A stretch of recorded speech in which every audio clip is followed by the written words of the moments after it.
자, 오늘 본문에 보면 1절 예수께서 12제자를 불러 모으셨다 이렇게 말씀하고 계시죠. 12명 제자 한 명도 자기가 자원해서 제자가 된 사람이 없습니다. 다 불러주셨기 때문에 제자가 된 거예요. 오늘 우리도 마찬가지입니다. 자원해서 이 자리에 있는 사람 아무도 없어요. 다 부르셨습니다. 여러분 믿고 계시죠? 한번 이렇게 시작하면서 그렇게 고백 한번 해봅시다. 하나님께서 나를 부르셨습니다. 시작. 하나님께서 나를 부르셨습니다.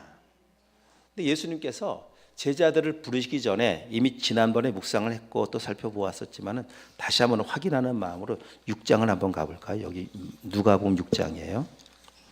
6장 12절.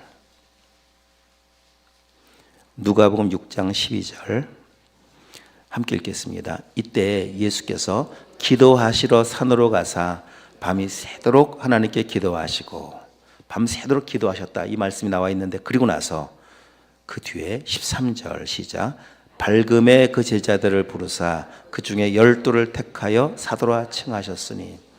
그러니까 한 명 한 명 제자를 부르실 때마다 그냥 부른 게 아니라 그 전날 밤새도록 기도하고 부르셨답니다.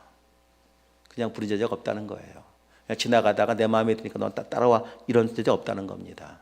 한 명 한 명을 만나시기 전에 밤새도록 기도하신 예수님, 오늘 우리를 향해서도 마찬가지 아니겠습니까? 나를 부르셨다 고백했다면 나를 오늘 이곳에 부르시기 전에 주님은 우리를 위해 기도하셨습니다. 밤새도록 기도하셨습니다. 믿길 축복합니다. 말씀에 그를 기록하고 있잖아요. 그래서 저도 기도했습니다. 어제 저녁에도 이곳에 내려와서 또 기도하며, 하나님 오늘 주일에 우리 사랑하는 성도들이 다른 곳으로 향하지 않고 이곳에 와서 예배하게 하옵소서 기도하며 준비했습니다. 또 로마서 8장에 보면은요, 하나님은 부르실 때 부르시기 전에 미리 아셨다 이런 표현도 나와 있어요. 미리 아신 자들을 또한 부르시고, 부르신 그들을 또한 의롭다 하시고, 의롭다 하신 그들을 또한 온전하게 하셨느니라. 미리 알고 부르셨습니다. 그 안다라고 하는 것은 우리의 존재를 알고 있고 연약함도 알고 있고, 베드로가 하나님 예수님을 저주할 것도 알고 계셨고, 가룟 유다가 팔 것도 알고 계셨고, 알고 계셨는데 부르셨습니다. 우리도 마찬가지입니다. 지금 우리가 참 부족하잖아요. 부름의 은혜를 입고 살고 있지만 얼마나 연약합니까? 근데 알고 부르신 거예요. 그러니까 알고 부르셨을 때에는 하나님의 사랑, 우리 지난 제자훈련을 통해서도 살펴보았었지만은 하나님의 사랑의 완전함이 아니면, 영원함이 아니면 못 부릅니다. 어떻게 이런 연약하고 부족하고 저주하고 부인할 거 아는데 불러요. 하나님의 사랑이 영원함을 우리의 부름을 통해 또한 다시 한번 확인합니다. 자, 그러면 이제 중요한 것은 본문 다시 와서 보시면 이제 왜 불렀을까가 중요합니다. 부르신 건 분명히 맞아요. 이걸 은혜라고 말을 합니다. 왜 은혜를 베푸셨을까입니다. 여기까지 알아야 합니다. 2절 말씀 읽겠습니다. 2절 시작. 하나님의 나라를 전파하며 앓는 자를 고치게 하려 곧 내보내시며. 부르신 목적은 내보내시려고 부르신 겁니다. 보내시려고 부른 거예요. 자, 부르심은 은혜라면 보내심은 사명입니다. 사명을 위해 부르신 겁니다. 네, 사명. 왜, 어디로, 무엇을 위해 보내시는가가 또 중요하잖아요. 보내시는 건 보내시는데 2절 앞에 나와 있는 것 같이 하나님의 나라를 전파하는 사명을 위해서 우리를 부르셨고 우리를 보내신다라고 하는 것을 기억하셔야 합니다. 그런데 예수님은 이제 하나님의 나라를 전파하는 사명을 위해 제자들을 보내실 때 그 전에 하나님의 나라가 어떻게 이루어지고 하나님의 나라가 무엇인지를 다 제자훈련을 통해 알려주셨고 또 보여주셨어요. 필요하면 이론으로도 또 필요하면 실제로도 보여주셨습니다. 멀리 갈 필요 없이 8장을 보면 8장에서 하나님의 나라가 어떻게 이루어지는가, 하나님의 나라는 앞부분에 보면은 씨 뿌리는 자의 비유를 살펴보았었습니다. 씨 뿌리는 자의 비유와 같이 하나님의 나라는 그 마음의 상태가 중요하다. 좋은 마음으로 말씀을 받는 사람 가운데 하나님의 나라가 임하고, 또한 그 말씀이 그 마음 가운데 떨어지면 16절 이하에 보면 세상에 빛이 되는 사명을 감당하여 하나님의 나라를 전파하고 확장한다. 그렇게 보여주시고 알려주셨습니다. 22절 이하에 내려가 보시면은 풍랑을 잠잠케 하시는 기적을 베푸시면서 하나님의 나라는 믿음만 있으면 하나님의 나라가 이루어진다. 비록 지금 삶의 풍랑이 일어도 믿음만 있으면 풍랑 있는 바다에서도 하나님의 나라를 경험하신 예수님 아니십니까? 믿음만 있으면 된다는 것을 알려주셨습니다. 또한 26절 이하에 거라사 광인의 말씀을 통해서 알려주신 하나님의 나라는 관계가 깨어졌기 때문에 깨지는 것이고, 그래서 하나님 나라 회복을 위해서는 다시 관계가 회복돼야 된다. 관계가 회복되면 내가 처한 가정도 하나님의 나라가 회복되어지고, 또한 거라사 광인이 나가서 전하는 곳곳마다 하나님의 나라가 확장되었던 것 같이 관계가 회복된 사람을 통해서 하나님의 나라가 확장되는 것을 알려주셨습니다. 또한 12의 혈루증 앓던 여인 회당장 야이로의 딸을 살려주시는 그 내용을 통해서 이 세상에 하나님의 나라가 필요 없는 사람이 아무도 없음을, 회당장은 높은 지위에 있는 사람입니다. 12의 혈루증 앓던 여인은 세상에서 버림받은 사람입니다. 사회에서 함께 생활할 수가 없습니다. 부정한 병으로 취급받아 격리 생활을 해야 합니다. 하나님 나라가 필요 없는 사람이 누가 있습니까?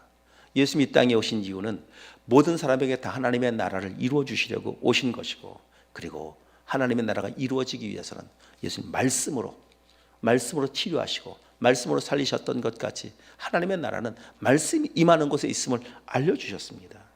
말씀의 능력이라면 어디에 있든 하나님의 나라가 이루어짐을 직접 보여주신 거예요. 일어나라, 내 병이 나았다. 말씀 한마디면 되지 않습니까?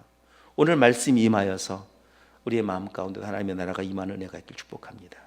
자, 그러면 이런 제자들을 다시 불러주시고 보내실 때 예수님은 어떻게 보내시는가? 1절을 보십시오. 다시 한번. 모든 귀신을 제어하며 병을 고치는 능력과 권위를 주시고, 그냥 보내지 않는다는 겁니다. 능력 주시고 보낸다는 겁니다. 모든 병, 지금 8장에서 보았던 것 같이 혈루증을 치료하시고 귀신 들린 자를 고치시고 죽은 자를 살리시는 그 능력입니다. 똑같은 능력입니다. 그 일은 누가 행하시는가? 예수님의 권위로 행하시는 겁니다. 하나님의 아들 되신 예수님의 권세로 그 일을 행할 수 있게끔 하셨는데, 그 이름으로 행하셨던 예수님의 똑같은 권세와 똑같은 능력을 주시고 보내셨다는 겁니다.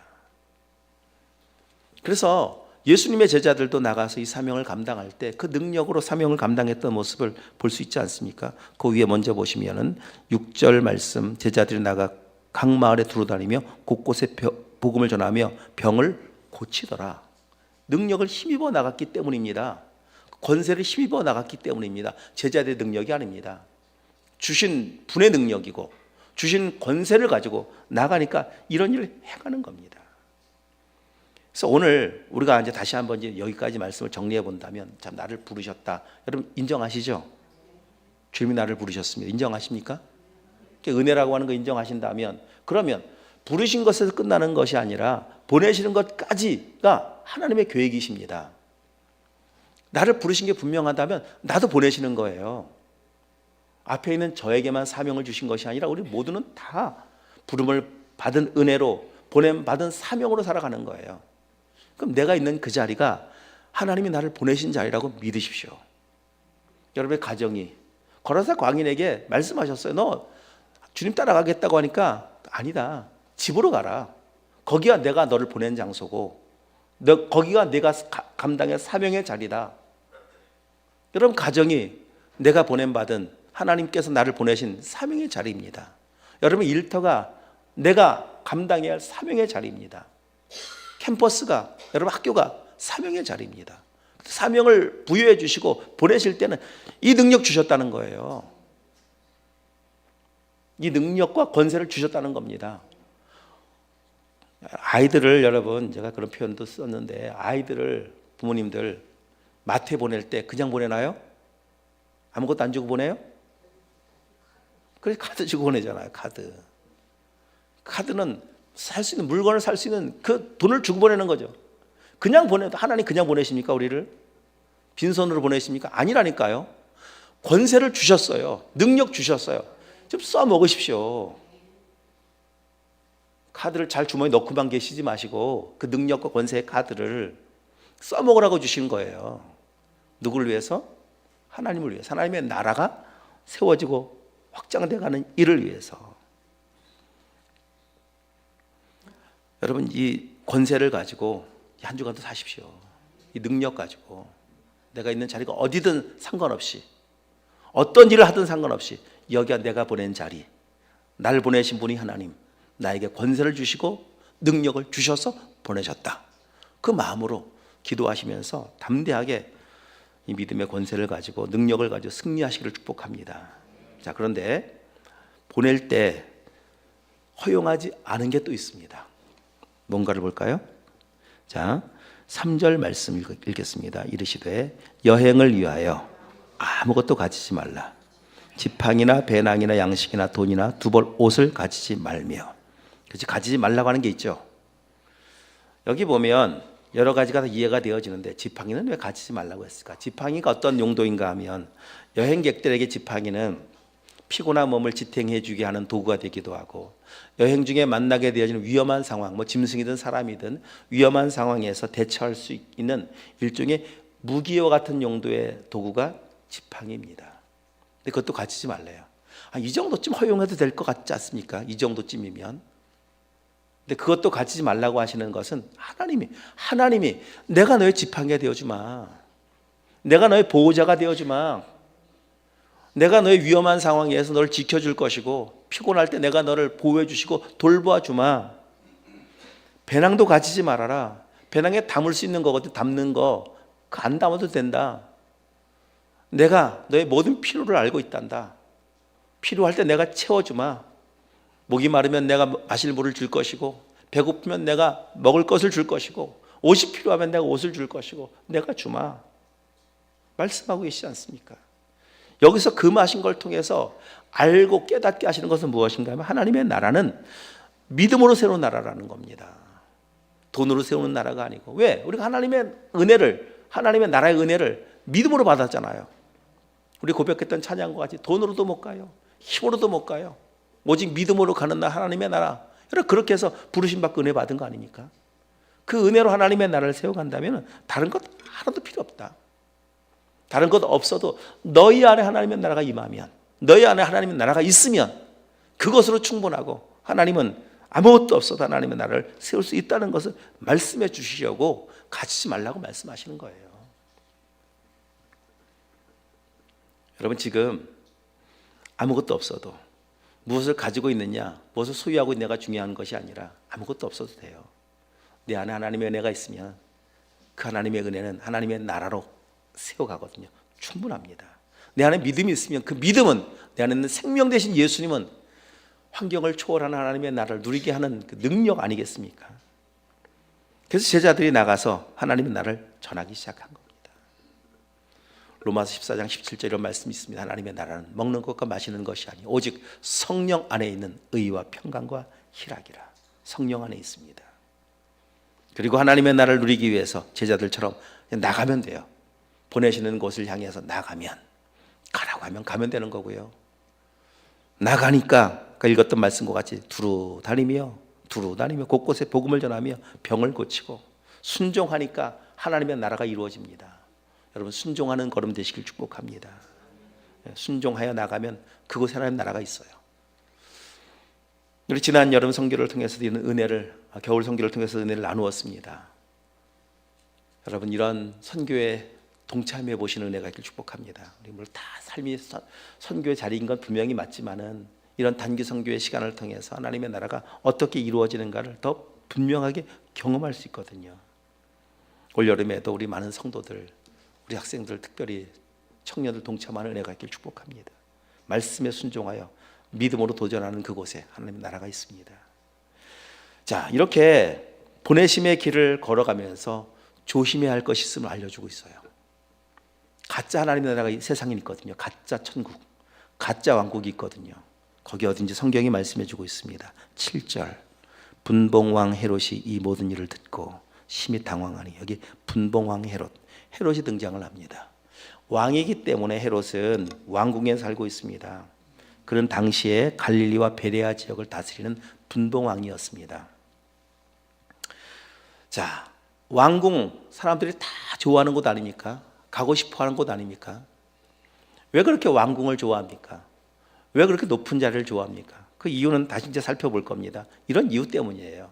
자, 보십시오. 여기 보면 헤롯이 예수님이 행하신 여러 기적, 예수 사역의 소식을 듣고 심히 당황하더라. 어떤 이는 요한이 죽은 자 가운데 살아났다 하더라. 9절 말씀, 헤롯이 이르되 요한은 내가 목을 베었거늘 이제 이런 일이 들리니 이 사람이 누군가 하며 그를 보고자 하더라. 자기가 목벤 요한이 예수님의 사역 속에 그냥 스쳐 지나갔습니다. 떠올랐습니다. 요한이 떠올랐습니다. 이 세례 요한을 왜 죽였는가 알고 계신 것 같이 세례 요한은 당시 헤롯이 아주 못된 짓을 했거든요. 동생 빌립의 빌립을 동생을 죽이고 그 아내를 취했어요. 그게 이제 공공연하게 세상에서 잘못된 일이 분명하지만은 사람들은 그렇게 그 왕에 대해서 잘못을 지적하는 일들을 누가 말합니까? 뭐 지금이야 뭐 시대가 많이 바뀌어서 뭐 다 지적하고 그렇게 언론에 보도를 하고 하지만은 뭐 그 시대는 속으로 가슴앓이를 하는데 세례 요한은 하나님 보낸 선지자잖아요. 잘못한 것을 그냥 속으로만 삼키고 있을 수가 없습니다.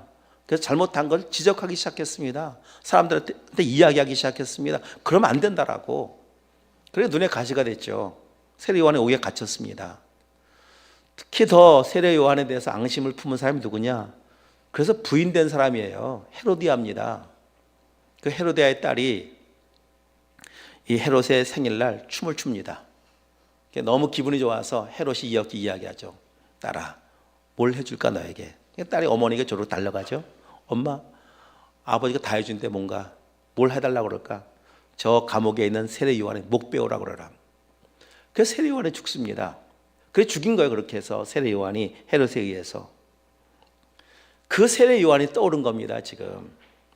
자, 여러분 보십시오. 지금 세례 요한의 마음의 상태를 보십시오. 거기 다시 한번 성경을 통해 보세요.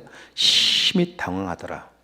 심히 당황했다라고 하는 그 말은 길을 잃어버렸다. 정신을 차리지 못한다. 정신을 잃었다. 그런 표현의 말이 심히 당황했다는 말입니다. 얼마나 마음 상태가 불안정한 걸 알 수가 있죠. 지금까지 그가 행한 일은 자기 마음대로 내 마음에 들지 않으면 사람도 죽였습니다. 내 눈 밖에 벗어났다? 죽여버렸습니다. 그 왕이 할 수 있는 일입니다. 그렇게 왕궁에 살고 있습니다. 가장 좋은 환경에 살고 있습니다. 내 마음대로 살고 있는데 그 마음에 천국이 있나요? 그 마음에는 온갖 불안함을 감출 수 없는 그냥 지옥 같은 인생을 계속 살아갈 뿐이에요. 환경은 최고라니까요. 이게 우리가 피해야 될, 이 땅을 살아가면서 피해야 될 가짜 천국입니다. 내 마음대로 살면 천국이 오겠지? 아닙니다. 내 마음대로 사는 곳이 천국이 아닙니다. 내가 죽는 곳이 천국이에요. 믿어지길 축복합니다. 내가 죽고 내 안에 주님 모시고 사는 곳이 천국이지, 내 마음대로 살면 살수록, 내가 내 의가 강해지면 강해질수록, 내 목소리가 커지면 커질수록 거긴 지옥 되는 거예요. 지옥. 그래서 성경은 이렇게 말씀하시는 겁니다. 이사야 48장 22절 여호와께서 말씀하시되 악인에게는 평강이 없다 하였느니라. 악인이 누굽니까? 내가 주인 된 사람이 악인이에요. 거기 평강이 없다. 57장 20절 오직 악인은 능히 안정치 못하고 그물이 진흙과 더러운 것을 늘 솟구쳐내는 요동하는 바다 같으니라. 성경 말씀이에요. 진흙과 더러운 것을 늘 솟구쳐낸대요. 그게 지옥 아닙니까? 악인의 삶은 그렇습니다. 안정이 없고 평강이 없습니다. 내가 살면 살수록 나라고 하는 내 속에는 더러운 진흙이, 죄의 진흙이 계속해서 솟구쳐날 뿐입니다. 더러운 것을 계속 솟구쳐낼 뿐입니다. 무슨 천국이 있습니까? 그런 내가 죽지 않으면 천국 없다니까요. 여러분, 가짜 천국 조심하십시오. 마귀가 얼마나 가짜 천국을 만들어 놓고 우리를 유혹하는지 몰라요. 에덴 동산부터 마귀가 하는 일은 그거 있었어요. 먹어, 네가 네 마음대로 해. 네가 하나님 될 수 있지. 그 속아서 선악과 먹으니까 어떻게 됩니까? 천국이 옵니까? 에덴 동산인데, 환경은 에덴 동산이잖아요. 환경은 지금 왕국이라니까요. 환경이 문제가 아니라니까요. 에덴 동산인데 지옥을 살잖아요. 관계가 다 깨져버렸고 왕궁인데 지옥을 살잖아요. 더러운 것이 계속 꽂혀나오는 그 지옥 아닙니까? 지옥. 좋은 환경 부러워하지 마시고요, 주님과 친밀한 관계를 유지하는 것이 우리의 삶에 있어서 해결해야 할 가장 소중한 문제들입니다. 시편 1편의 말씀을 꼭 묵상하시고 기억하시고 사십시오. 복 있는 사람은 악인들의 꾀를 따르지 아니하며 죄인들에게 서지 아니하며 오만한 자들의 자리에 앉지 아니하고 오직 여호와 율법을 즐거워하며 그 율법을 주야로 묵상하며 살아가는 사람. 여러분, 그 자리가 우리가 있어야 될 자리예요. 말씀 있는 그 자리에, 은혜가 있는 그 자리에, 예배가 있는 그 자리에, 기도가 있는 자리, 주님이 함께 하시는 자리라면 거기가 천국이라고 하는 사실이 믿는 은혜가 있길 축복합니다. 여러분, 지금 머물러 있는 자리가 어디입니까? 지금 예배를 마치면 어디로 향해서 달려가려고 마음을 먹고 계신가요? 예배 마치면 어떤 일을 하시려고 지금 마음 먹고 계신가요? 주님 원치 않는 자리라면 빨리 이 방향에서, 잘못된 방향에서 돌이키십시오. 그 방향 계속 가면 죽어요. 믿어지길 축복합니다. 자, 여러분 9절 한번 가볼까요? 9절. 헤롯이 이르되, 요한은, 다 함께 시작.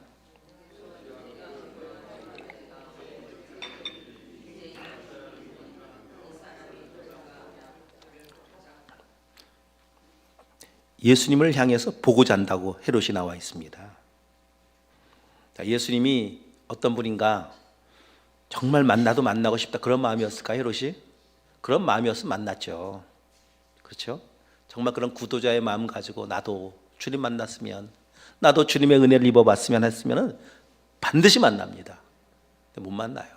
만나기는커녕 나중에는 빌라도와 함께 예수님을 죽이는 일에 앞장선 사람이 헤롯입니다.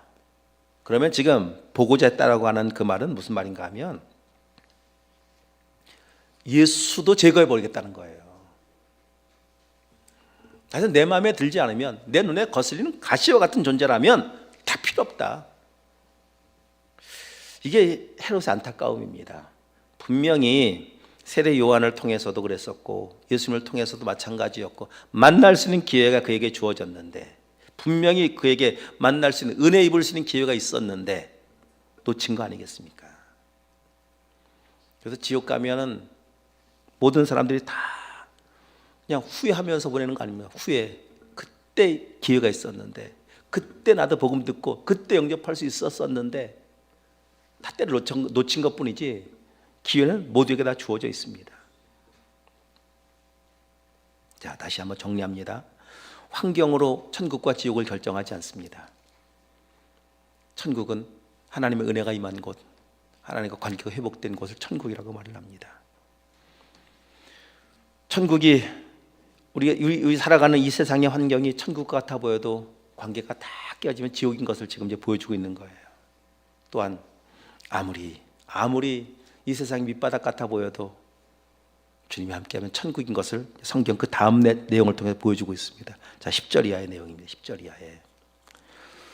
자, 사도들이 돌아와 자기들이 행하는 모든 것을 예수께서 오니 데리시고 따로 벳세다라는 고을로 떠나가셨는데, 그곳은 12절 말씀, 자 12절 말씀 읽어볼까요? 날이 저물어 가매 12사도가 나와 여쭈되, 무리를 보내어 두루 마을과 촌으로 가서 유하며 먹을 것을 얻게 하소서. 우리가 있는 여기는 빈들이니이다. 환경은 최악입니다. 빈들이라는 말은 광야라고 말씀드렸어요. 광야인데 예수님을 따라온 사람들이 얼마나 많은지, 오늘 성경의 말씀은 남자만, 거기 나와 있는 것처럼 남자만 5,000명이더라. 남자만 5,000명이니까 다 함께 모이는 사람을 다 계산을 해본다면 얼마나 많았겠습니까? 그렇게 많은 사람들이 광야에 모여 있는데 먹을 거라고는 겨우 보리떡 5개, 물고기 2마리밖에 없어요. 최악 아니면 최악. 이런 환경에 지금 처해 있습니다. 그런데 거기가 천국이에요. 왠지 아세요? 거기 예수님이 계시거든요. 아니, 이보다도 환경이 안 좋을 수가 있을까요? 광야인데 사람은 수천 명, 수만 명 모여 있는데 먹을 거라고는 보리떡 5개, 물고기 2마리. 이게 사실 없다고 봐도 틀리지 않잖아요. 그거 있다고 말을 할까요? 남자만 5천 명이라니까요. 그렇게 최악의 환경인데 거길 천국이라고 말할 수 있는 이유는 딱 한 가지예요. 환경은 최악이잖아요. 그런데 그곳이 천국인 이유는 딱 한 가지. 예수님이 그곳에 계세요. 이게 믿어지길 축복합니다. 예수님이 계시면 거기 어디라도 천국이며, 예수님 계시지 않으면 거기 어디라도 지옥이다. 여러분 그런 마음으로 살고 계시죠? 이건 실제입니다. 주님과 함께라면 사막, 광야, 심지어 음부의 끝이라 하더라도 거기가 천국입니다. 그러나 주님이 계시지 않으면 이 세상 좋은 왕궁, 그저 코와 궁궐, 거기도 지옥입니다. 자, 여러분 천국은 주님과 함께하는 곳, 이게 꼭 우리 마음속에 정리가 꼭 되어져야 되고 믿어져야 돼요. 주님과 함께라면 거기가 천국이다. 그러면 천국에서 어떤 일이 벌어지는가를 볼까요? 16절 한번 읽어보겠습니다. 16절 시작. 예수께서 떡 5개와 물고기 2마리를 가지사 하늘을 우러러 축사하시고 떼어 제자들에게 주어 무리에게 나누어 주게 하시니 두 가지를 볼 수가 있습니다. 천국은 이런 곳입니다. 첫 번째, 감사와 찬양이 넘치는 곳. 예수님께서 축사하셨다. 축사의 의미가 감사의 기도, 찬양의 기도를 드렸다. 이 말이 축사입니다. 이 많은 사람 앞에, 이 참 극히 절망적인 환경 앞에 예수님은 그곳에서 찬양하시고 그곳에서 감사하시잖아요. 천국이 임하면 그 극한 환경에서도 감사하고 찬송할 수 있다니까요. 좋은 환경에서 찬송하고 감사할 수 있는 것은 다 할 수 있는 거예요. 누구나 할 수 있는 거예요. 그러나 이 빈들 광야에서, 이 어렵고 힘든 상황에서 찬송할 수 있는 사람은요, 진짜 그 마음에 천국이 임한 사람만 그런 찬양이 나오고 그런 감사가 나오는 거예요. 천국 가면 할 수 있는 게 뭐가 있겠습니까? 거기 감사와 찬양밖에 더 있습니까? 천국은 그런 곳입니다. 우리 이 땅에서 천국을 누리며 살아가는 삶은 이런 삶을 살아가는 거예요. 거기 어디라고 할지라도 여러분 지금 그 환경에서, 그 가정에서, 지금 있는 그 자리에서 찬송할 수 있어요. 내 안에 천국이 임하면 찬송할 수 있어요. 여러분 더 좋아지고 더 나아져 찬송하는 거 아닙니다. 할 수 있습니다. 빌립보 감옥에서도 바울과 실라는 찬송하잖아요. 왜? 그 마음가운데 천국이 임하였거든요. 하박국 선지자를 기억하고 계시지 않습니까? 1년 동사가 다 망했다니까요. 거기 찬송하잖아요. 왜? 그 마음가운데 천국이 있으니까요. 찬송하는 거예요. 그리고 천국은 어떤 곳이라고 말씀하고 있는가 하면 나누는 곳입니다. 다 나누어라. 그리고 다 나누어 주며 배불리 먹고 12바구니를 거두니라. 천국은 나누는 곳입니다. 나누는 게 떡 5개, 물고기 2마리라 하더라도 쉬운 게 아니고요. 적든 많든 나누는 것은 쉬운 게 아닙니다. 그런데 나누니까 천국은 확장되기 시작해요. 모두에게 천국이 임하기 시작합니다. 자, 이 원리 이렇게 정리하면 됩니다. 마음에 천국이 임한 사람이 내 것을 나누면 천국이 확장돼요. 근데 마음이 지옥인 사람에게 무엇인가를 주어 나누기 시작하면은 지옥이 확장돼요. 하나님의 은혜를 모르는 사람에게 권력을 주면 그 권력은 지옥을 확장시키는 도구가 됩니다. 생명 없고 천국 없는 사람에게 돈을 주면 그 돈은 지옥을 확장시키는 도구가 됩니다. 그러나 생명 있고 천국 있는 사람에게 권력을 주고 돈을 주고 지혜를 주고 가진 은사를 주면 천국 확장시키는 도구가 되어져요. 천국이 임한 그 자리에 예수님께서 축사하시고 떡을 떼어주며 그 떡을 나누기 시작하니까 천국이 되잖아요. 여러분 그런 마음으로 사시길 축복합니다. 내가 안에 천국이 임하여 내 안에 부어진 그 어떤 것을 가지고 나누면서 나를 통해 천국이 확장되는 도구가 될 수 있다면 얼마나 복된 삶이고 의미 있고 가치 있는 삶이겠습니까? 다 배불리 먹어요. 다 배불리 먹어요. 그래서 내 마음에 천국이 임하면 다른 사람의 필요가 보이기 시작해요. 자, 누가복음 6장 다시 한번 앞으로 갔다 올까요? 6장 42절. 그것도 이미 다 묵상했었던 말씀 중에 자, 41절부터 42절까지 시작. 어찌하여 형제의 눈 속에 있는 티는 보고 내 눈 속에 있는 들보를 깨닫지. 어찌하여 형제에게 말하기를 형제여 나로 내 눈 속에 있는 티를 빼라 할 수 있겠느냐. 외식하는 자여 먼저 내 눈 속에서 들보를 빼라. 그 후에야 내가 밝히 보고 형제의 눈 속에 있는 티를 빼리라. 이게 이제 문제인 것을 알려주셨습니다. 내 눈 속에 들보는 보지 못한 채 다른 사람의 티만 보이는 사람.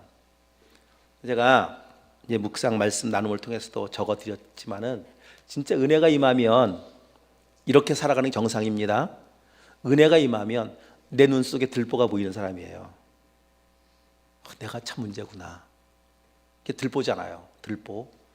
그리고 다른 사람에게는 티가 보이는 게 아니라 다른 사람의 필요가 보이는 거예요. 이해가 되시나요? 자, 따라합시다. 은혜가 임하면 내 눈에 들보가 보이고 다른 사람의 필요가 보인다. 은혜가 사라지면 반대겠죠. 다른 사람의 들보만 보입니다. 다른 사람의 문제만 보입니다. 나를 전혀 보지 못합니다. 은혜로 살아가는 사람은 그렇게 살아가는 거예요. 천국이 내 안에 임하면 나 같은 죄인 살려주신 그 은혜가 너무 감사한 거잖아요. 내 속에 들보가 이렇게 많은데, 내 속에 허물이 이렇게 많은데 이런 나를 사랑해 주신 하나님의 은혜가 얼마나 감사합니까? 너무 감사해서 찬양하는 거고 주께 영광 올려드리는 것이고, 또 그 은혜가 임하면 그렇게 사랑하신 주님 앞에 다른 사람을 향해 바라볼 때 연약함이 보이고 부족함이 보이고, 이것이 아니라 이게 필요하겠구나, 이걸 내가 기도해 줘야지. 그 때로는 예전에 문제가 정죄의 도구였었는데 기도의 제목으로 바뀌어 보이기 시작합니다. 내가 기도해야지, 내가 중보해야지. 은혜가 임하면 그 노아의 두 아들과 같이 샘과 함 같이 아버지 허물을 덮어주는 일을 감당하며 살아가는 거예요. 은혜입니다. 복입니다. 복. 오늘 우리가 이제 말씀 마무리하면서 다시 총정리 한번 해보겠습니다. 나를 하나님께서 부르셨습니다. 그걸 믿으시고 여러분 이곳에 계시죠? 부르신 주님은 나를 이제 보내시는 거예요, 여러분. 여러분 이제 다시 삶의 자리로 돌아가셔야 합니다. 보내시는 자리로 가시는 거예요. 지금 가실 때 그냥 보내시는 것이 아니라 나에게 두 가지 주셨다. 뭐예요? 능력과 권세. 주님이 행하셨던 능력과 주님의 이름의 권세를 나에게 주셨어요. 카드예요, 카드. 무한히 사용할 수 있는 카드입니다. 영적인 카드를 받아서 주머니에 넣고 계시면 안 돼요. 써먹으라고 주시는 거예요. 근데 써먹는데 누구를 위해 써먹으라고요? 내 영광을 위해서, 하나님 나라를 확장해가는 일 위해 써먹으라는 거예요. 여러분 쓰십시오. 가정에 가서 쓰십시오. 어렵고 힘들 때마다 기도의 권세를 사용하시고 능력을 사용하셔서 삶의 연약함을 좀 무찌르시고 기도로 나가시면서 여러분 안에 하나님 나라가 이루어지고, 여러분을 통해서 이제는 가정에 하나님 나라가 확장되어지고 만나는 사람들을 통해 하나님 나라가 확장되어져 가고, 그래서 살아가시는 놀라운 은혜가 우리 모두 가운데 임할 수 있기를 주님을 축복합니다. 기도하시겠습니다. 하나님 아버지.